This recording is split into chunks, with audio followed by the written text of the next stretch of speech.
This is Two Chicks Talkin Flicks, where we review movies. Love them or hate them, someone's got to do it. So enjoy the show. Hi, I'm Sarah, and we are Two Chicks Talkin Flicks. And this week I have Chris from Retro Life for You podcast. Hey, Chris, how you doing? I am excellent. I am not a chick talking flick, but I am talking a flick with a chick today. Exactly. What I told someone the other day, I said all roosters, or no, actually I said all cocks are welcome in our hen house. So here you are. You are in our hen house. That can be taken many ways. I mean, I've heard your other podcast too. So, I mean, that can be taken many ways. Right? Oh, you listened to our new podcast? I heard a bit of it the other day. Oh, well, thank you. I think you were doing something new, so I thought I'd check it out for a minute and see what you were doing. So yeah, we're having fun. I had a good giggle. Talking about being 40, you know. Yeah. Yeah, wait till you hit 10 years later, then come back and talk to me. Right. I haven't hit 40 quite yet. I'm almost there.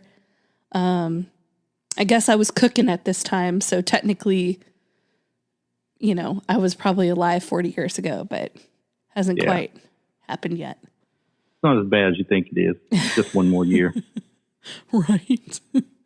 Well, we are here to discuss The Little Giants from 1994. Had you ever seen this movie before? Yes, I have. I did not watch it in the theaters when it came out there, but I had watched it when it hit the VHS rentals. Blockbuster, yes. Blockbuster, Hollywood Video, local mom and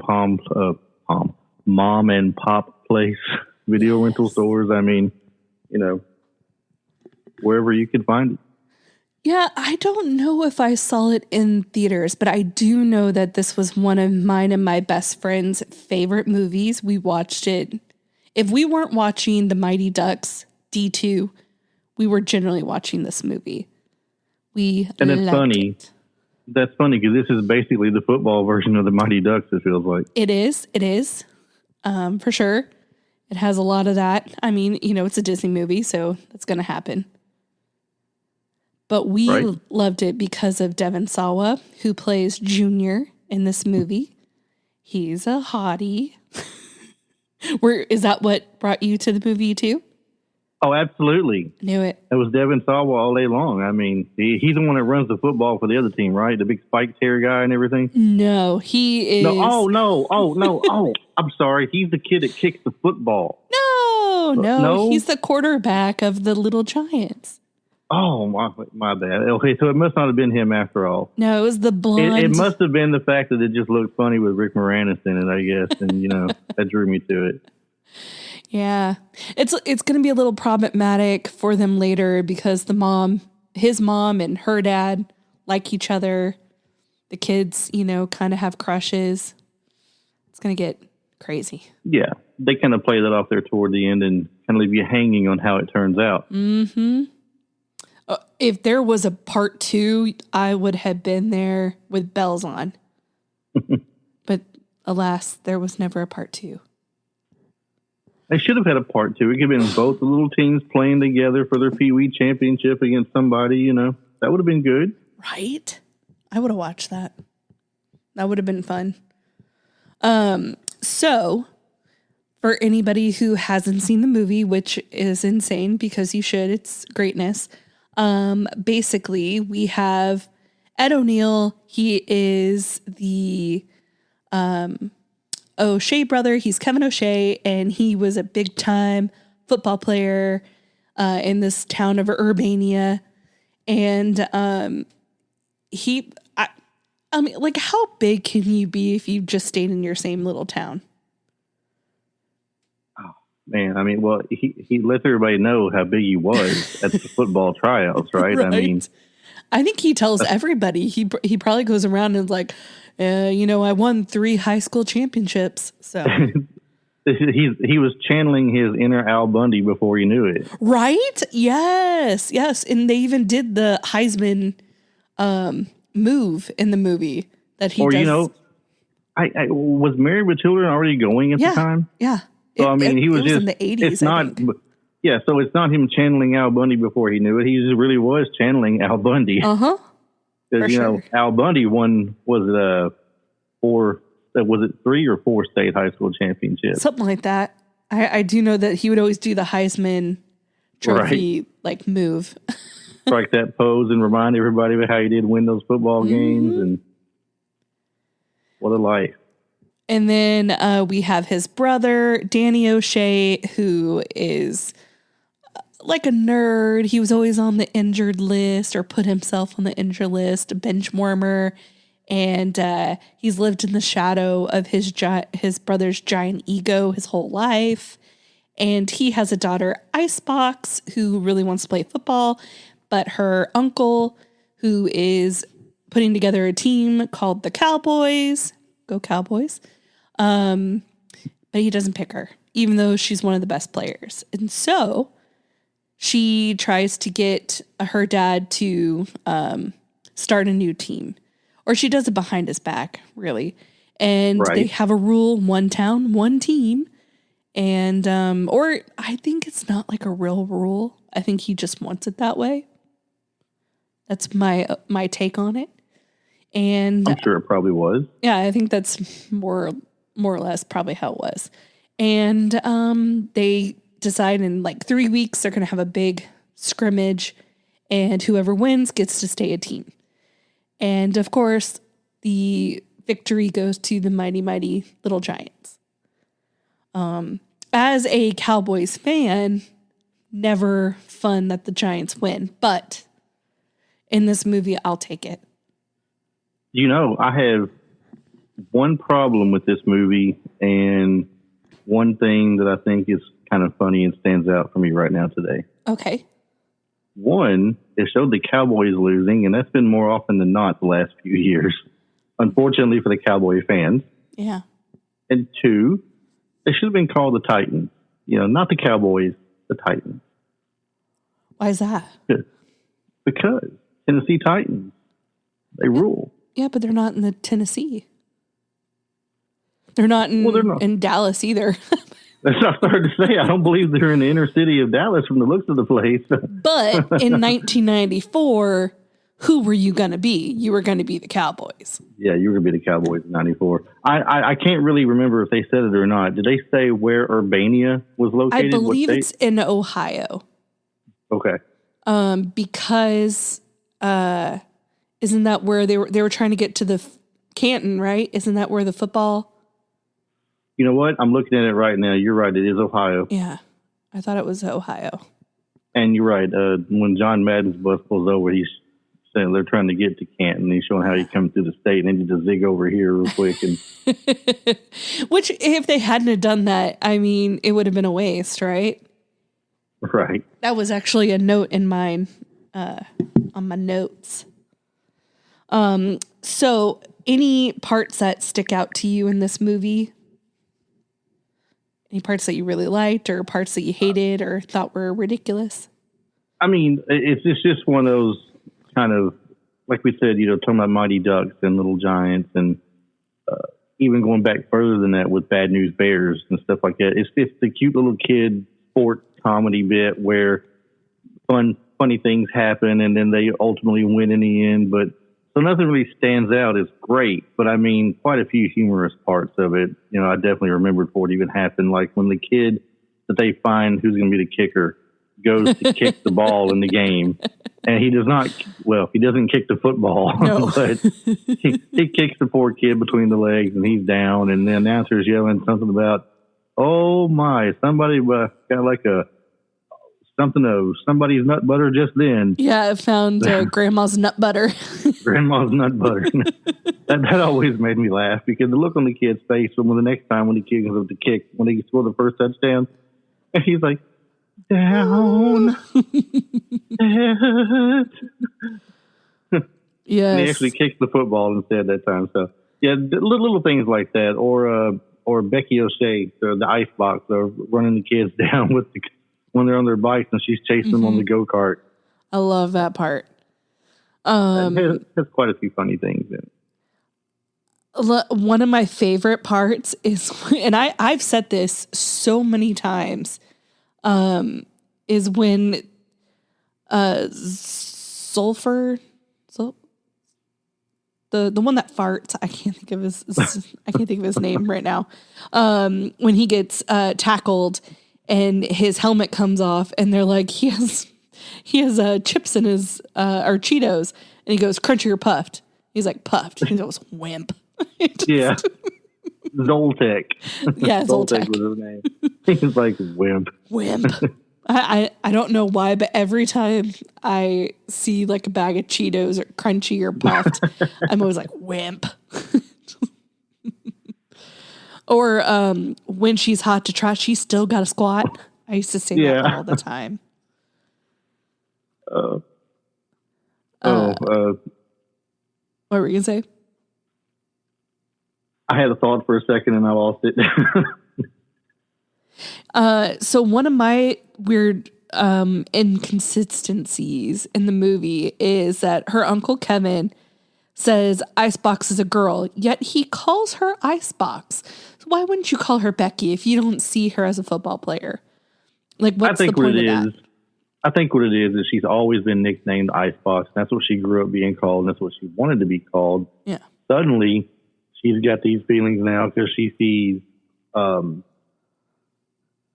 Junior, and for the first time, and she doesn't understand what she's feeling, and now she wants to be called Becky. No, I wasn't talking about that part. I was talking about early in the movie when he is justifying why he didn't pick her on the team.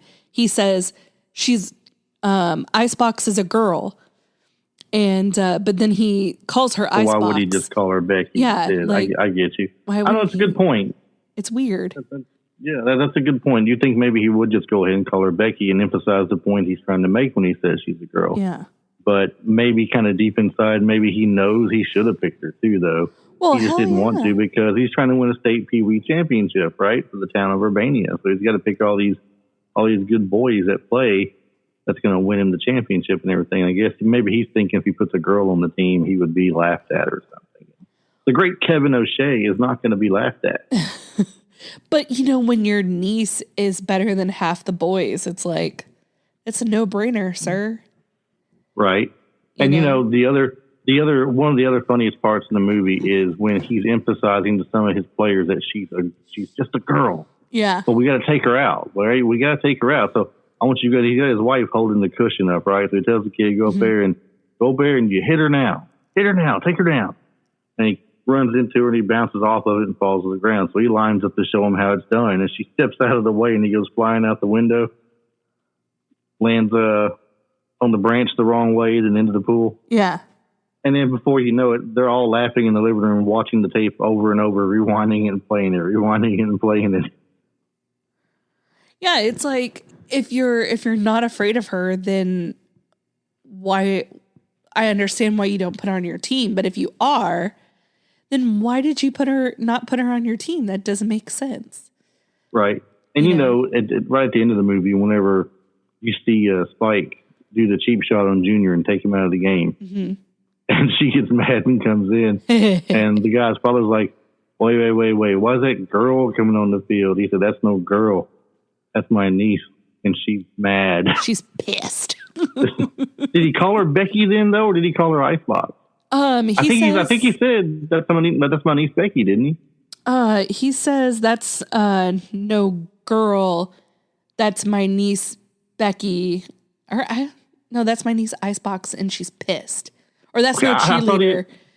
I was thinking he actually called her Becky that time for some reason. I can't remember. No. I really love that part, and I don't know why I can't remember. I just know that he says, and she's pissed.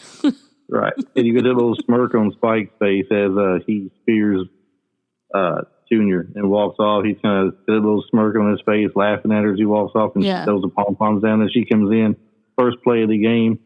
She knocks him for a flip, and he loses the ball, and she kind of trots off that little smirk on her face back at him. Yep. Like, yeah, I can do that too. And she did it in a skirt. Right. I just want to let that be known. She was half cheerleader, half football player. Yep. One of my favorite people in this movie is the old guys at the diner.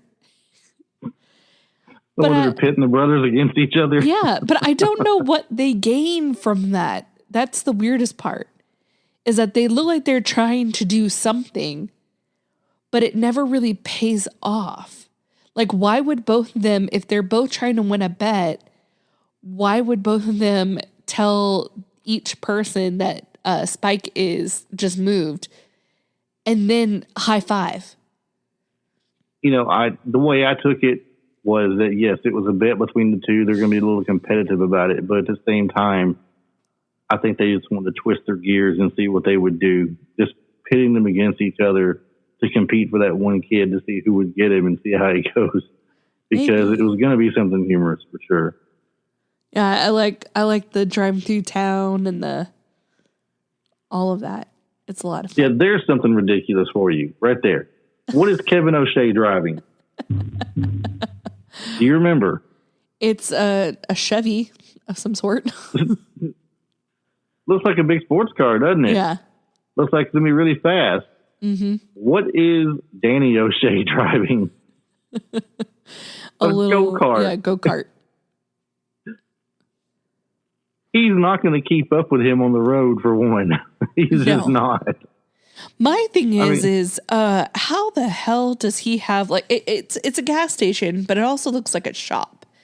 And I'm like, does he look like a car guy that'd be able to, like, retool your car and do some stuff rooting around in there? Doesn't look like it to me, but I don't know, unless he does it around back or something. He was at one point around back with kids. Yeah. When he sends Becky up front to get the car that comes up to the pump. Well, that's because in Ohio at that time, they still had full service gas stations. And they even talk about it later. He's like, you'll be in charge of our there's always room for you at our full gas station or whatever, full service gas station. But it was like illegal for you to pump your own gas in Ohio, I think, for quite a while, until like very recently, which is weird. You can actually still find those here and there spread out. Yeah. Very few and far between, though. You'll see one. But when you do see it, it's really rare. And people don't know what to think about it. When you pull up to it, and someone comes to your car and starts playing with your gas cap, you're like, hey, what are you doing? Get out of there. Yeah. So one part that I really like is when the dad is doing the tackle dummy and then they're watching the video and he's like, Becky's all they got. And she goes, what about Junior? And he's like, Junior? Who's Junior? And then they go and spy. And then the whole bit where Rick Moranis is calling the cops and little kids screaming, and it's just so absurd but hilarious.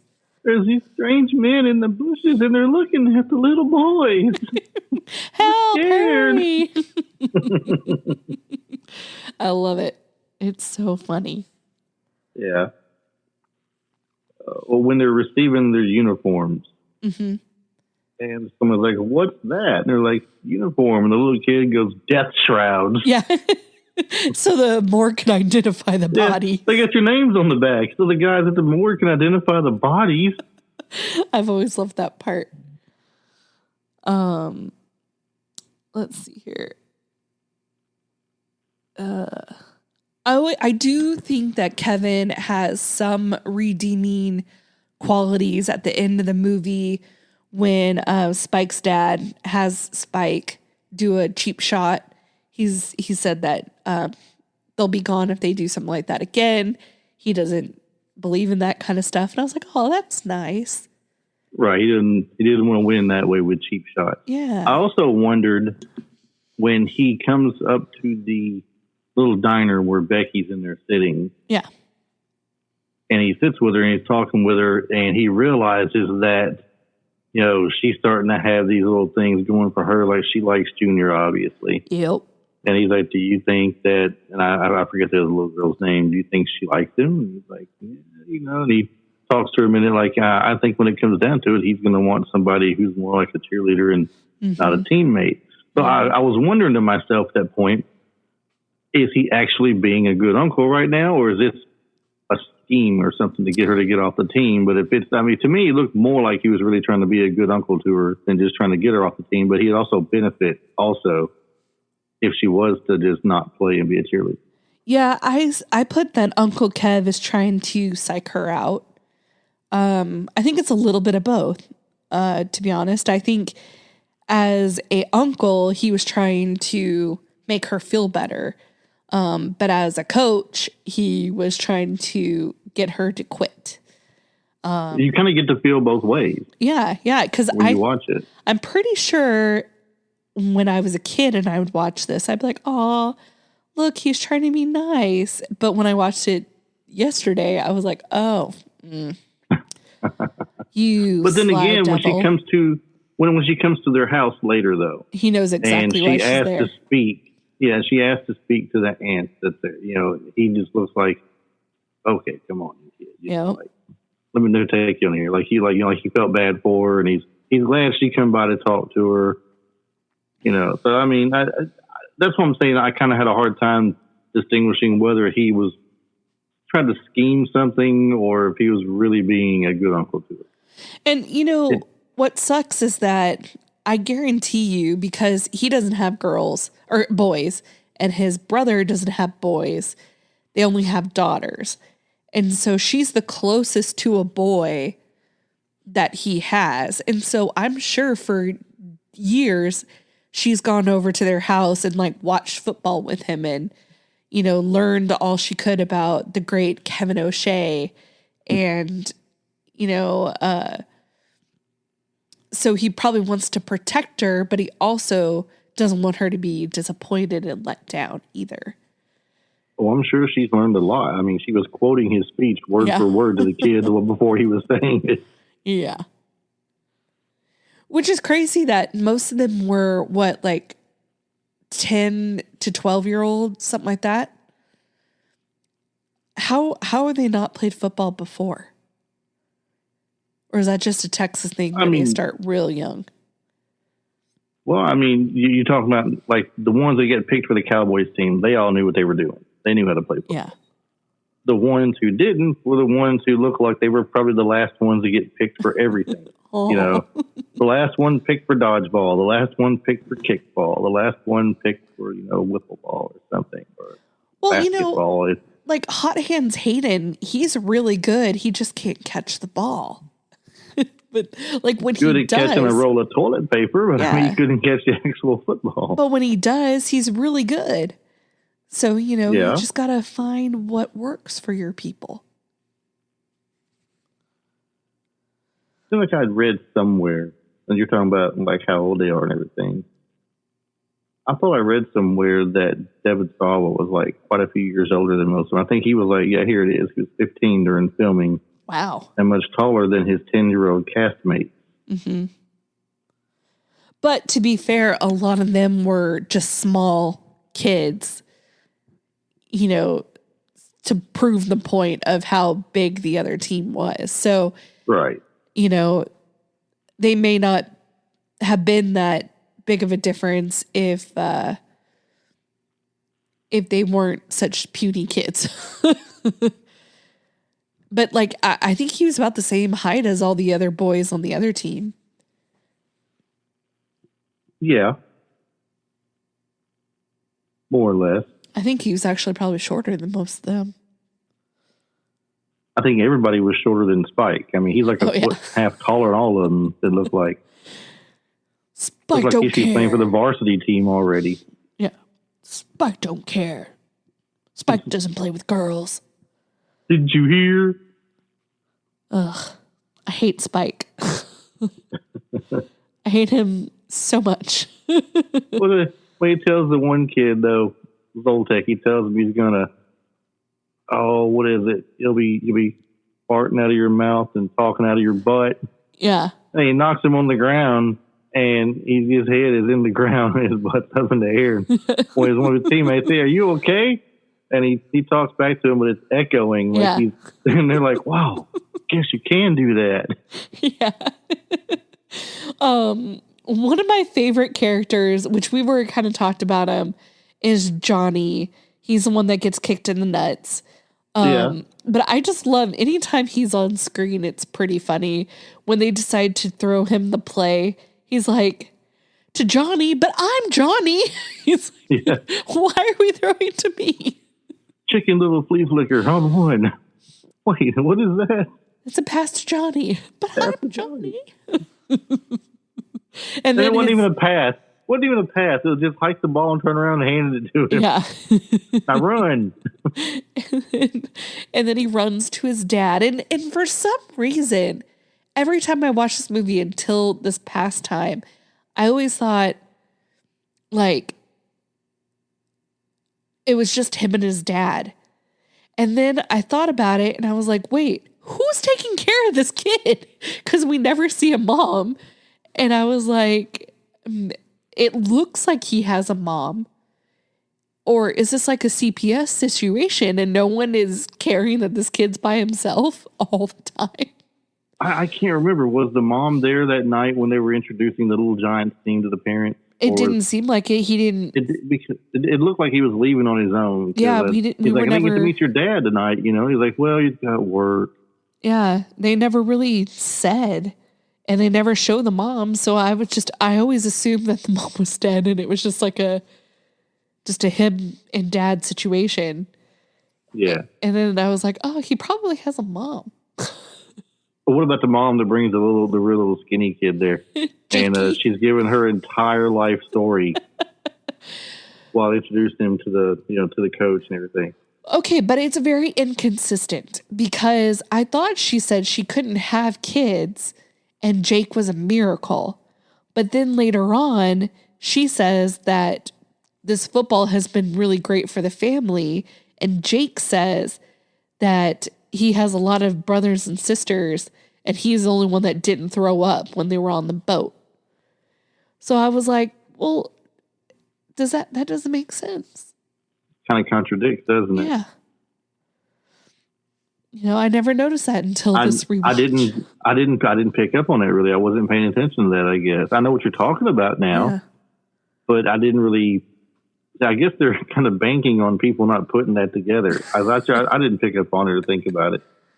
Well, and honestly, he could have been playing a different part in the locker room. Like those lines could have been for somebody else, and they were just like, "Give him more lines." And so they're like, "Oh, here, we have these lines," and they forgot about what they did earlier. Poor little boy at the end of it. I'm going to score a touchdown. Runs right into the pole. Hey, he's right into the goalpost. Boom. I love anytime he's on the screen. It's hilarious. When he shows up with the foam outfit, the padding, and they're pushing him around. Or he's like trying to wiggle down and they take his helmet off, or popping his little nose bubble. Thanks. I needed that. But so funny. And then his mom, when she goes all crazy, rip his head off, Jakey. And I've always loved when the other coach, with Uncle Kevin, when his wife Karen gets so excited that the little Giants are winning, and he looks up at her and she's like, Giants. I always love that part. You gotta cheer for the kids. Come on. Yeah. Even Spike clapped his hand for him. Exactly. Yeah. Surprising. And matter of fact, when he did that, my sister, because I've made her watch Mighty Ducks a multitude of times. And in D2, one of the guys from the Iceland team says, "Let's go shake their hands." Yeah. Good work, Captain Duck. So she said both of those things. And we laughed. So it was fun. Are you trying out for the Iceland team? Are you working on your accent there? Yes, I am. Oh, so one of my favorite parts is when they're going around town and they're just collecting kids as they're walking along. It's just kind of funny to me how they just keep adding children to their group. I love that little scene. And it's kind of weird at the same time, because like when they see Johnny, and they're like, what about him? Like, hey, you want to play some football? And I'm like, yeah. And he's running to him. Next thing you know, they're already walking on the tracks again. Suddenly he pops out from one side walking with them. Like, wait, weren't y'all just in front of his house? Yes. How did you get there? It's a magical town, Urbania. Yeah, I know. I want to know, does that guy say something every night over the loudspeaker? Or is that just because they were having a big day the next day? Now, what is that now? So the night before, when they're having the montage of everybody going to bed before the big game, they have someone on a loudspeaker and he's like, good night, Urbania. Tomorrow's tournament, or I don't know. He has like this big speech. And it's like an announcer. And it's just really strange because it sounds like it's coming from like their, like tornado sirens. How it just goes over the airwaves. Like it kind of sounded like that, but it's just an announcer talking. And I was like, does this happen every night? That someone puts you guys all to sleep at a Maybe it's time? one of those small town Mayberry kind of things, The like the sheriff has the thing on top of his car. He can go to the towns with his little CB thing, and he can talk to the megaphone on top of his car and make sure the whole town hears him or something. Or maybe that kind of is what it looked like. Maybe it's like Varsity Blues in a way. They're so big on their football, like in West Canaan, Texas. They had to announce it to the whole town that the football game is tomorrow, even though it's just Pee-wee football. Yeah, so make sure everybody hears it. You got to know. Football's big in Texas. I don't know if you know that, but it's a big deal. I've heard it's kind of a big deal. Yeah, just a little bit. Did you know in this movie that Gary Busey and Randy Quaid were originally cast as the two leads? Really? No, I didn't. Yeah, that would have been interesting. I didn't do my due diligence. Looking at Randy Quaid, I'm just thinking of Cousin Eddie. Yeah, the shitter's full. Gary Busey obviously would be the Kevin O'Shea, the stronger older brother, I'm sure. Well, wasn't he in another football movie? Wasn't he like a big football player in another movie? Gary Busey? Yeah. Oh, gosh, I can't remember if he was or not. Was it something older? Yeah. Something like how old are we talking? Like I don't know. Like Wildcats with Goldie Hawn, or like that North Dallas 40 movie, or yeah, I was thinking like North Dallas 40, but I don't think that's it. I know he's in a baseball movie. He was in The Rookie, right? He was Chet Steadman. Yeah. Yeah, I remember that for sure. Let's see here. I'm actually scrolling through his list of stuff, trying to find it as we speak. I'm not seeing anything yet, though. Of course, he's been in practically everything there is out there. He's just like Samuel L. Jackson. He'll take every bit piece he can get in any movie he can get into. Yeah, and you wouldn't think he'd be in some of these when you see him. You're like, he was in that? Come on, really? Yeah, the radio station I listen to, they he's on Cameo, I guess. And so they bought a cameo for one of the people for their birthday. And he says the name of the girl that's on the show real funny. He says Christina. Christina. And so she anytime they introduce her, they always put Christina. And then she had a part where someone came up to her and their name was Gary. She goes, Gary. And so then they'll talk about Gary Busey and they'll play that drop of her saying, Gary, after he says, Christina. That's hilarious. I don't know why. It's so funny, but it's funny. You can get them to say practically anything in those cameos. You write down what you want them to say, and like they'll say it. Yeah, I guess he wasn't in a football movie. Thought he was. Yeah, I'm not seeing one. I seen something that looked like it was a TV movie. but I don't know if that's what it was or not. And it was called... Yeah, The Bear, or he was in The Bear. In 1984, he played on the University of Alabama football team. Really? Is that so? Let me go back to 84.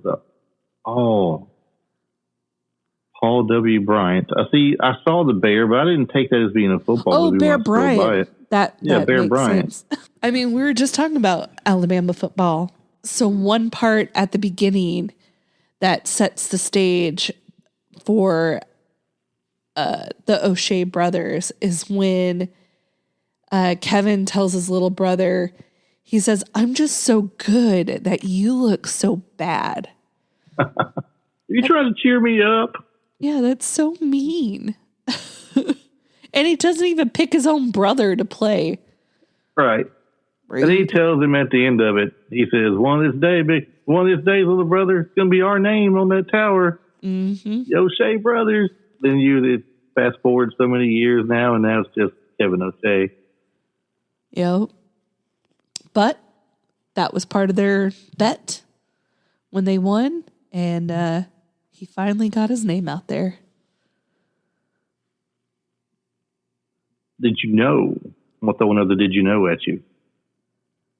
Did you know the uniforms worn by the Cowboys in the film were the same ones worn by the real-life Dallas Cowboys during the 94 season as part of the NFL's 75th anniversary? No, I did not. How does that work? I mean, aren't the guys that play football for the actual Dallas Cowboys a little bit taller and bigger? You would think, right? Yeah, that kind of throws me off when I'm reading that. I'm like, really? How's that work? I mean, you would think if they actually wore these and these kids look like it fits them fine, the actual football players would look like they're wearing like a schmedium or something. Yeah. I don't know. Right. I don't know. It's I just saw it and it struck me. I was like, wow, really?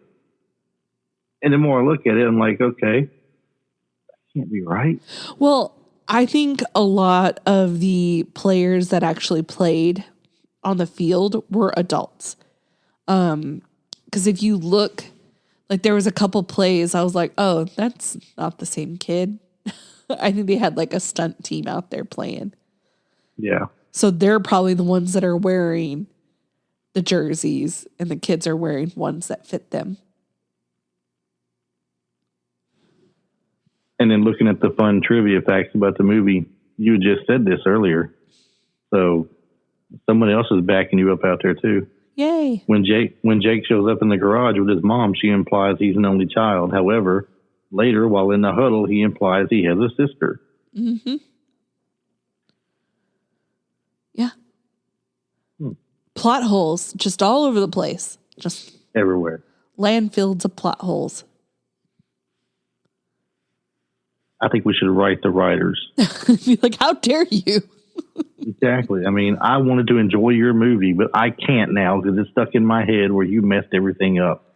Exactly.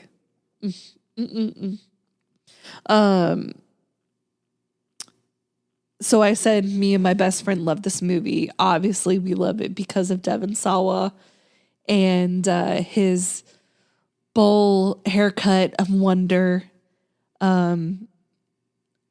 Like I knew Rick Moranis, I knew Ed O'Neill, and then I knew Devon Sawa. Didn't know anybody else's names. Still don't know anybody else's names, even though I've seen this movie so many times. The mom that was married to Kevin O'Shea. Uh-huh. Now that's I think Mary Ellen Trainor is her name. Yeah. I knew who she was because she's been in other movies like in Lethal Weapon. Yeah. Mm-hmm. As the psychiatrist, the cop psychiatrist. Yeah, and she's been in lots of stuff. Yeah, so, I mean, I knew who she was too, but as far as the kids go, I had no clue. Becky, she was on one of those president movies where like her dad was the president.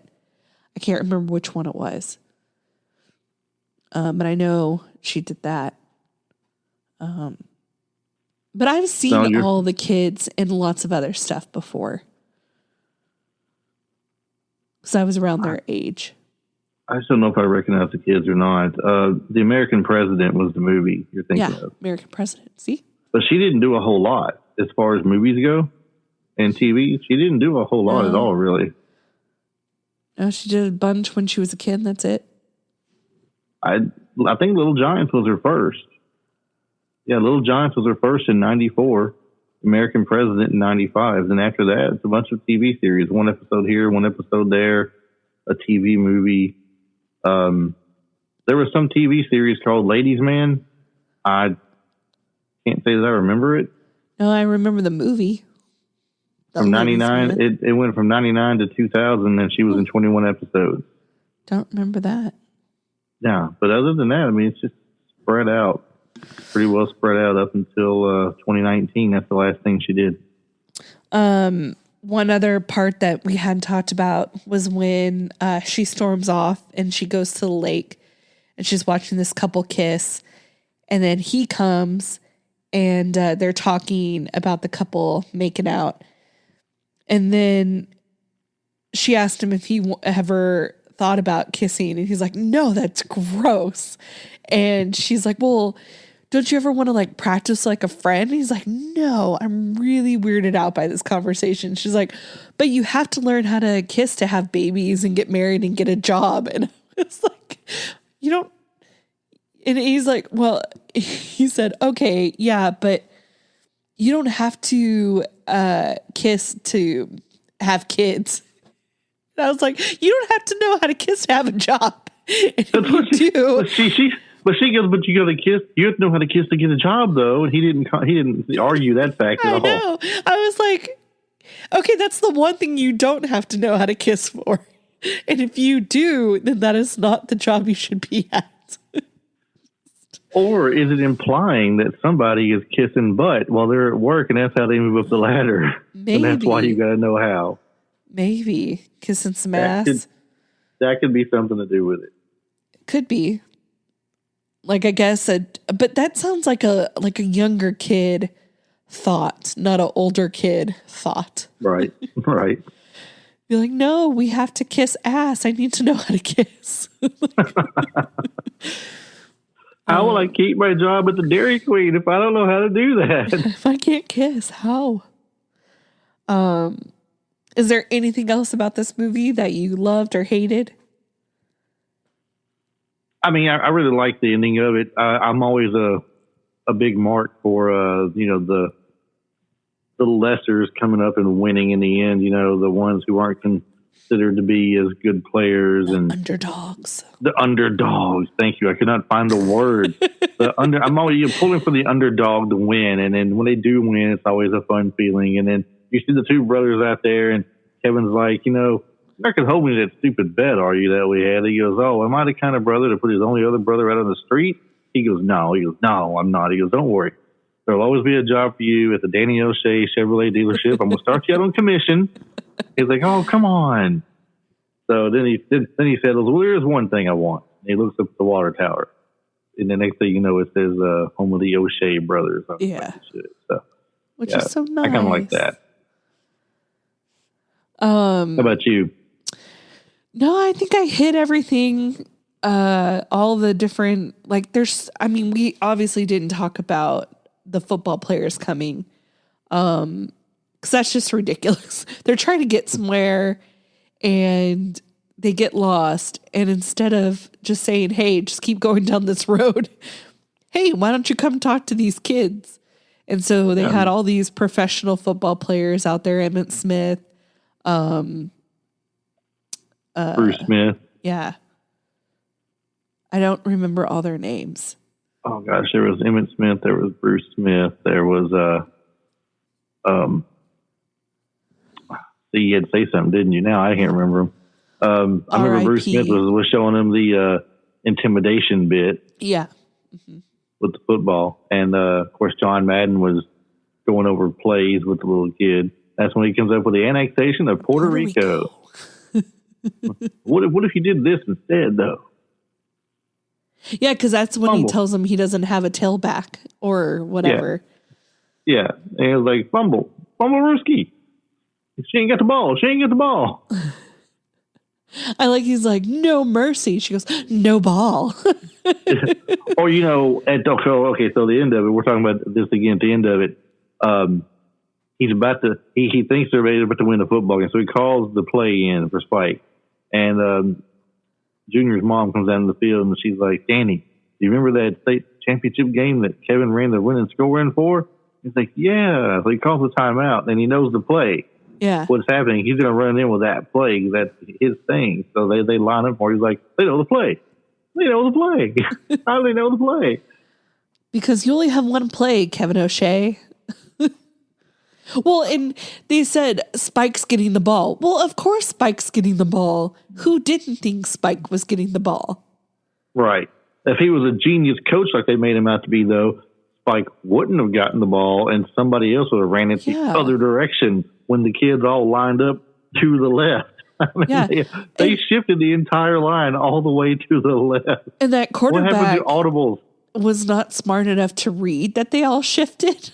Like, the quarterback he could have made a keeper and ran. He could have walked that ball into the end zone on the other side. Idiot. Like, I'm not bright, but even I would know to change to the play. Like, I wonder if they're all over there. If I just ran over here, I probably would win this game. But they didn't. And then they do the annexation of Puerto Rico, which I still don't quite know exactly what they do in this play, but basically it's hide the ball, put it on the ground, apparently. Why did you choose the name, the annexation of Puerto Rico? That's what I want to know. The little kid comes up with this name. I understand the play. I get it. I mean, you have faked them out. One running one way, looks like they did a reverse handoff the other way. Players are looking both sides like, where's the ball? Where's the ball? Someone calls it. She has it. They all take off after. When they do, Zoltek just picks it up and starts running with it. And I'm thinking, surely, I mean, I know that he's out of breath and everything. He's not in good shape to run. But I was thinking even he would have got further than he did when they were all running to that one side of the field. He was by himself running off, taking down the field. Yeah, I was like, who thought that was a good plan? And what the funny thing is you'll still see usually college teams, not pro teams, will still try that, not that very same play exactly, but doing a lateral with the football, throwing it back until they get somebody open, hoping somebody can get open and streak downfield with it. They'll still try that today. Yeah, anytime the Cowboys are doing that, I'm like, guys, just go down. Just take a knee. Fall down, please. Someone stick your leg out and trip them. Yeah, because it's tackle your own player. Work. It very rarely works. But when it does work, though, it makes the highlight reel for years. True. And I think it's because didn't the USA stepped in and got Puerto Rico, right? So did we take it from other countries and that's why it's the annexation of Puerto Rico? I don't think they really took them from another country. I don't think that was the case. And again, I'm not a history buff either. No, I could be just putting my foot in my mouth as I speak right now for all I know. I'm just trying to... somebody listening to this. Look, there'll be somebody listening to this that they're going, what an idiot. Listen to that guy on the podcast. He don't know nothing. Where'd he go to school at? Tennessee? If I know my listeners, they're not going to know either. Well, great. Now they're not going to listen to your show because you just talk down on your listeners. No, I think that they have a common mind as we do, and they're not going to know why or how we got Puerto Rico. They may not even know that we have Puerto Rico, to be honest. I don't care why they named it that. It was just a fun play, man. Just say that and go on with it. Well, I was just trying to think how he sets up in that he's all by himself and they're distracting everybody. I wondered if we distracted other countries and we're like, hey, Puerto Rico, you want to be a part of the U.S., but not part of the 50 states, but a part of us. And we're like, so while Mexico wasn't looking, you're saying that we went in and we snatched up Puerto Rico.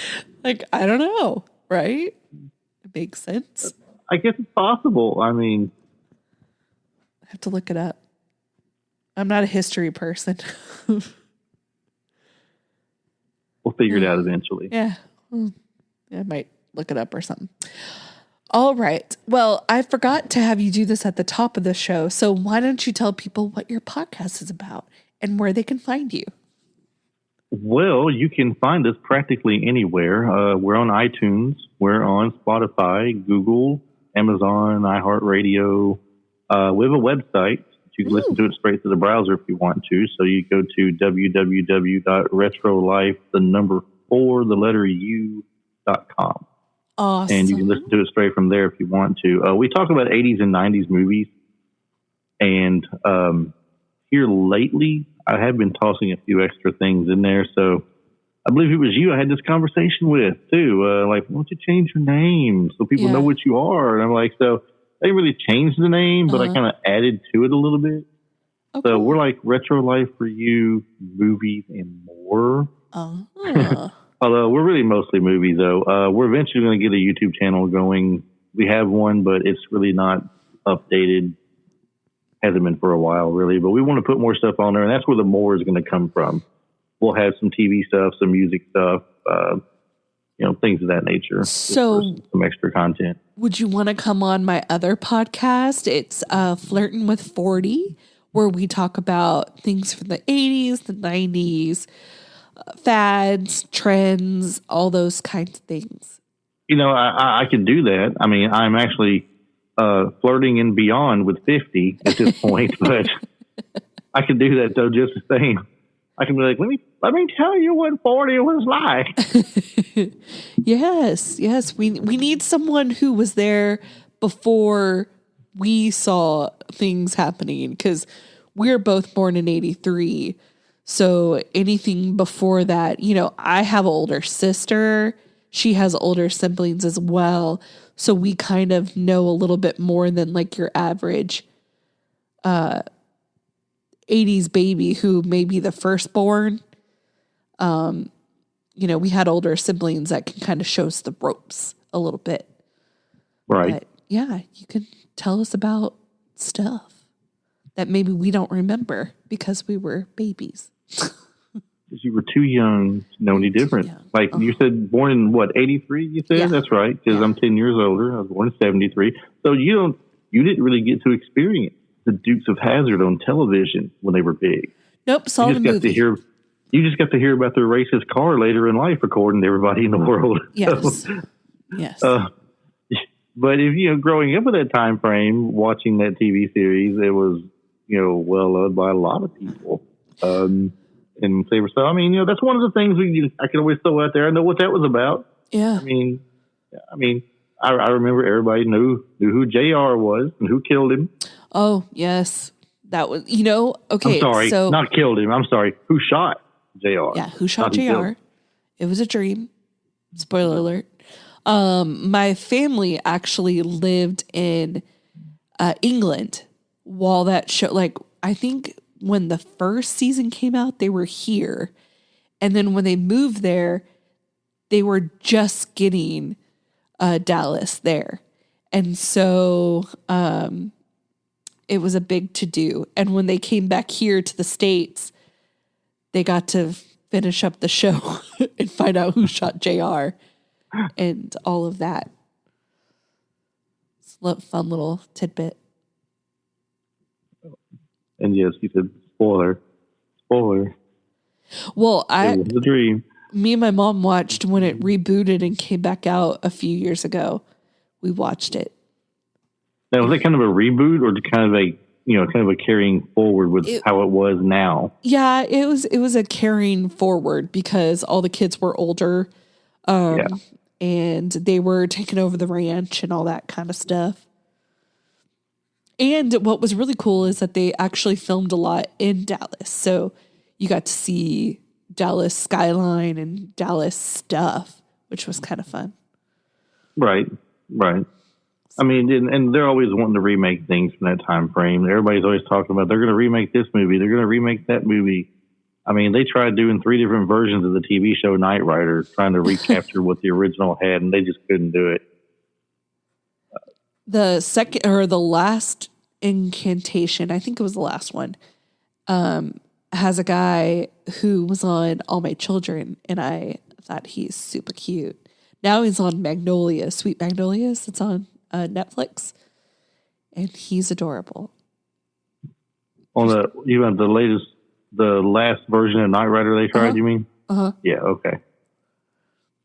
I think that now isn't that the one where the vehicle actually changed from like at one point it was a car, the next point it was a truck or something. Yeah, I don't know. Well, then like having Transformers on Knight Rider. Yeah, I didn't watch it, so I don't know. I just know that it was somebody else, but the voice was Mr. Feeney from Boy Meets World. He was Kit. Yeah. Isn't that Knight Rider? And then the second one was from the lifeguard show. Can't think of his name. Baywatch, yeah. What is his name? That played the voice of Kit, you mean? No. That was the Knight Rider guy. Yeah, the guy from Baywatch, David Hasselhoff. He was Knight Rider. Thank you. I couldn't think of his name. Michael Knight. And then Justin Bruning was the third Knight Rider guy. And he's I just couldn't get into it the way they kept changing things around. It didn't do anything for me. Yeah, that's like someone trying to remake Night. I mean, that's like someone trying to remake the A-Team or something. You just can't remake the TV show like that and expect people to run to it. It's not going to be the same. Yeah. Need some originality, people. Originality. Don't quit trying to remake everything. But I did hear they're going to remake Alf. I loved Ryan Alf Reynolds. as a kid. Yeah, Ryan Reynolds wanted to do something new with Alf. I could see it with Ryan Reynolds, but I mean, with this whole aliens thing going on right now. Perfect timing. The government now says we have aliens, and people are like, it's a conspiracy theory. There's no such thing as aliens. What I love is that it wasn't a big story. Like, it was a big story, but it wasn't like a huge story.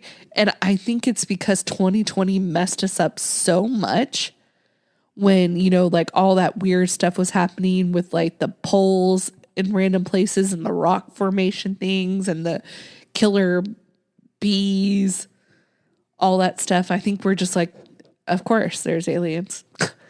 Why wouldn't there be?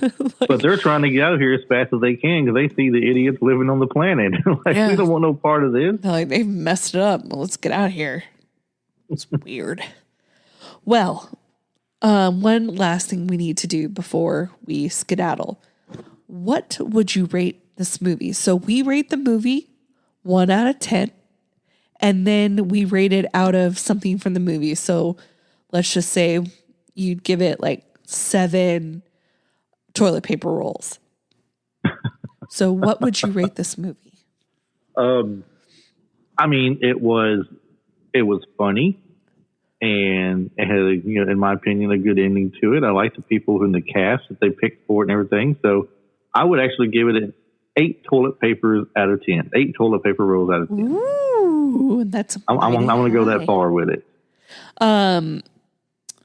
Is it a perfect movie? No, because we found plot holes. So I'm going to go 9 out of 10 ice boxes because I feel like it's a great movie. I thought you were going to say 9 out of 10 juniors because you only watched it for Devin saw what you said. So. True, but I feel like I got to stick up for my ice boxes of the world. I'm a girl who loves sports. So I got to stick up for Becky. There's a little Becky in all of us, girls who like sports, I hear you. So, all right. Well, everybody, if you're hearing us here, then you probably know where you can find us, but you can find us on all platforms at Two Chicks Talkin Flicks. You can find us at TikTok at Two Chicks Talkin Flicks and at Gmail, Two Chicks Talkin Flicks. So, till next time, toodles.